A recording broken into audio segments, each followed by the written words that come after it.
ज्ञानदादा, माझ्या डोळ्यात हे कसले अश्रू म्हणून विचारतात.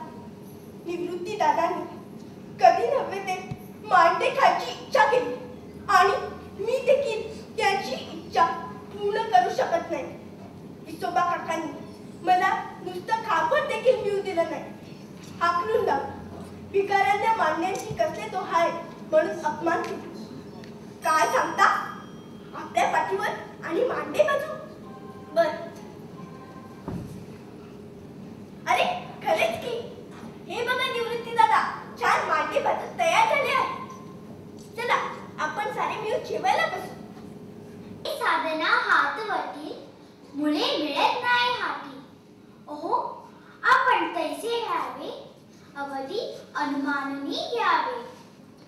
अध्यात्म साधना ही केवळ अभ्यासावेळाची नसते, ती आचरणात अनुभवायची असते.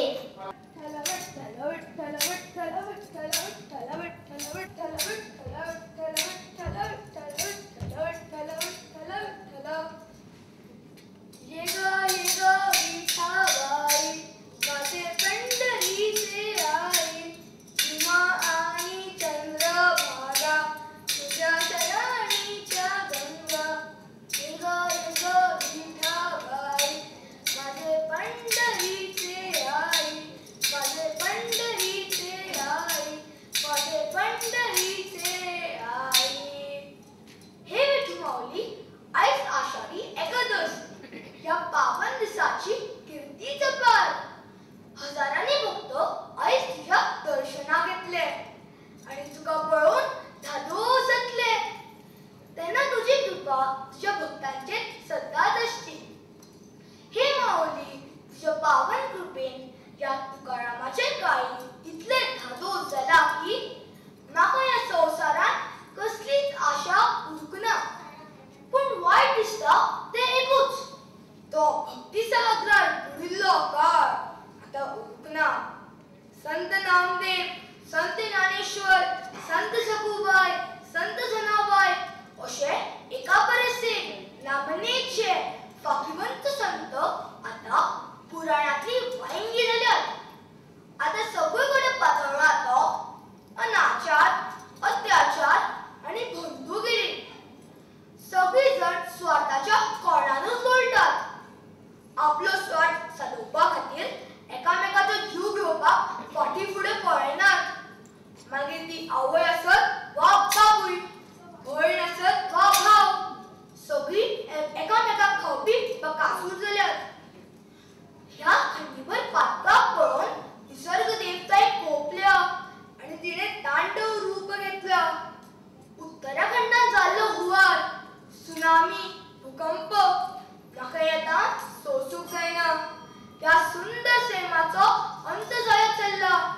तेन्ना हे माऊली, तुझ्या चरणी या तुकारामाची काळजांतल्यान प्रार्थना. या सृष्टीक तारून व्हर.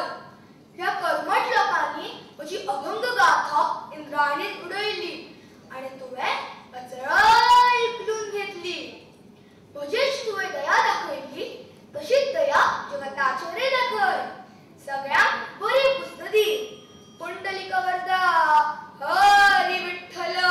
तिला मान देऊ कित्येक दशकांच्या कालावधीनंतर भूत लावणीवर वारीचा आनंद अनुभव घेण्याचा योग आला.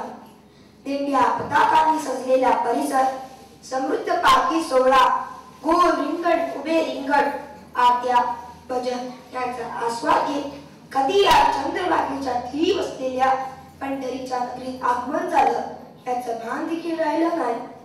संत मंडळीच्या पाऊल कुणावरच शतकानुशतक एकामागून एक चालणाऱ्या हरिनामाचा गजर करणाऱ्या वारकऱ्यांची भक्ती पाहून मन भरून आलं. माझा व वारकरी संप्रदायांचा संबंध अत्यंत जिव्हाळ्याचा असल्यामुळे त्यांनी मला पृथ्वीवरच्या सर्व वर्तमान परिस्थितीविषयी भाष्य करण्याचं विनवलं. म्हणूनच आपले पंच सर्वांनी आपण भूतमात्रामध्ये समतोल सांभाळला पाहिजे. निसर्गाचे शोषण झाल्यामुळेच पर्यावरणावर गंभीर प्रश्न उभे आहेत. आपल्या दाखल्याची ओळख हे मागे कशी करायचं मुबारक. तरी असताना तुमचं संसार गावचं सगळ्याचं इथुऱ्या शुद्ध असा याची जाऊची तुमका खात्री. म्हणून दिव्य करून ना जातले स्वच्छ खातीर दिता तुमका खात्री. मागे म्हणाल केन्नाच केलं नाही इठ्ठला संबंधित पापी विचार आणि इठ्ठलाने केन्नाच मानली ना जाय म्हणजे वाकडी नजर. जाल्यार मागेली धर्तरी मागितली म्हाका आपल्या वेगार. इठ्ठला इठ्ठला इठ्ठला. ज्ञानाशिवाय माणूस म्हणजे माते विना तान हा, पाट्या विना कान हा, शारदे विना वीणा. 100 वर्षापूर्वी राज्य करणारे राजकर्त्यांची नावे आपल्याला माहित नाही, पण 700 वर्षापूर्वीची ज्ञानोबा तुकोबाची नावे आजही लोक विसरत नाही. रूप पाहता लोचनी सुख झाले ओ साजनी,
माऊलीचे नाव घेता मन कसे प्रसन्न होऊन जाते. माणसाने आपले मन सदैव प्रसन्न ठेवले पाहिजे. प्रसन्न मनच सर्व सिद्धींचे कारण ठरते. मन कराले प्रसन्न सर्व सिद्धींचे कारण. पांडुरंग पांडुरंग. मी माझ्या मनातच माऊलीचे स्मरण करतो, तिची पूजा करतो आणि माझी माऊली माझ्या सर्व पीडा हरून टाकते. पांडुरंग पांडुरंग. देह देवाचे मंदिर, आत आत्मा परमेश्वर.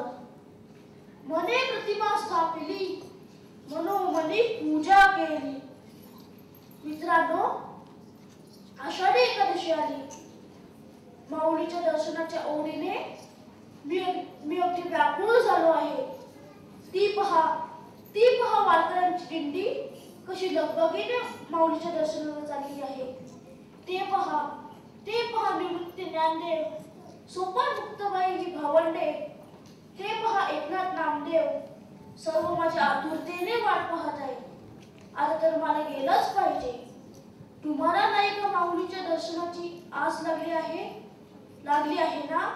तर मग चला आपण सर्वजण त्या दिंडीमध्ये सामील होऊया. पांडुरंग पांडुरंग.